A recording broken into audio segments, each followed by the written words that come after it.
As a historian of Southeast Asia, I really treasured my time here at RE because RE is focused on Asia as a whole, especially in my opinion, Southeast Asia.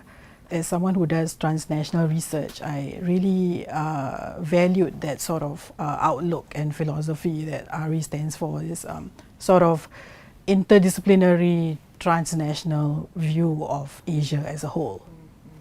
Even as an undergraduate and later on as a master's student at NUS, I was aware of RE's stature as an institute of research and learning. For me, it was an organic move from my time in the US back home. It was a great transitional move for me before I joined the tenure track in the Faculty of Arts and Social Sciences to be a research fellow in RE.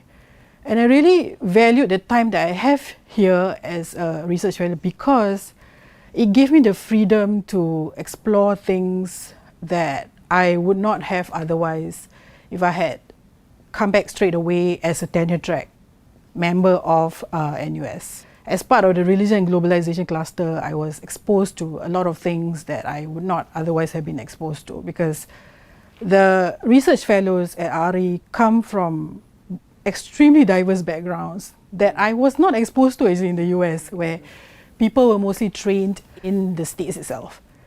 Whereas RE fellows were trained in Asia, in Europe, in Australia, in the US. So I had like a somewhat of a second PhD in that sense, in terms of training.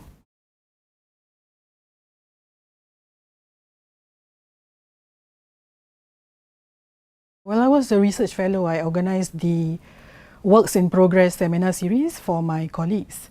And each month we will read something, a work in progress basically, be it a journal article or a book chapter, and we will workshop each other's papers for 90 minutes. That would be the highlight of my time here, I would say. I learned a lot from my colleagues when I was a fellow through these Works in Progress seminars. Yeah, and it was a joy for me to organize them.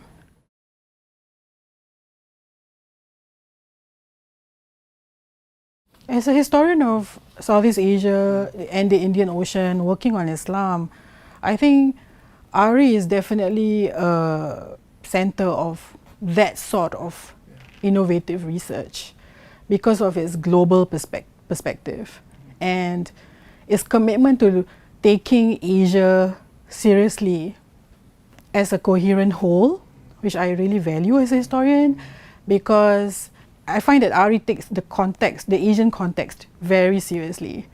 So we can see it in the selection of fellows, in the workshops and seminars and conferences that RE organizes, where Asia as a place is taken seriously. These seminars and conferences and workshops and also the research done by fellows yield a lot of original research and data about Asia, which as a historian, I'm always tied to empirical research, so I really value that.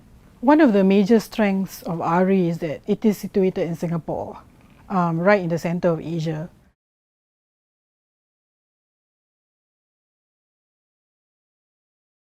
The other strength of RE is that even though it is based in National University of Singapore and in the region, right, it is not focused on Singapore only.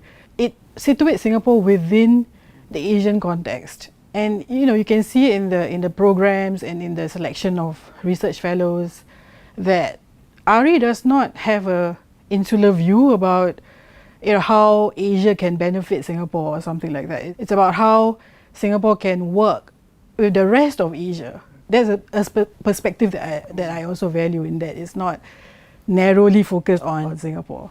Eng Sing Ho used to be the director of Middle East Institute, and we had a close rapport with him with regards to Islam in the Indian Ocean, Southeast Asian Islam, because he works on Malaysia, Indonesia and Singapore as well. So that was very nice.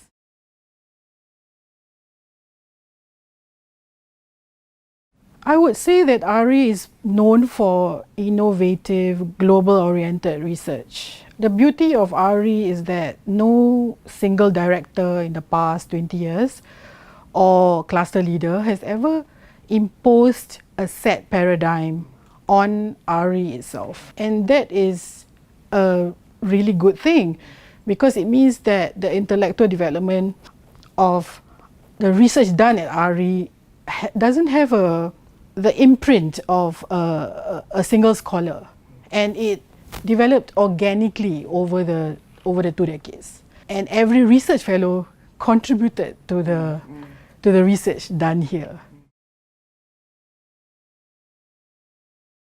I continue to see over the past 6 years that I've been back that RE selects and organizes conferences and workshops on transnational research all the time. So RE is really committed to this. So I think that moving forward, RE is really primed to be the center of inter-Asian research here in the region.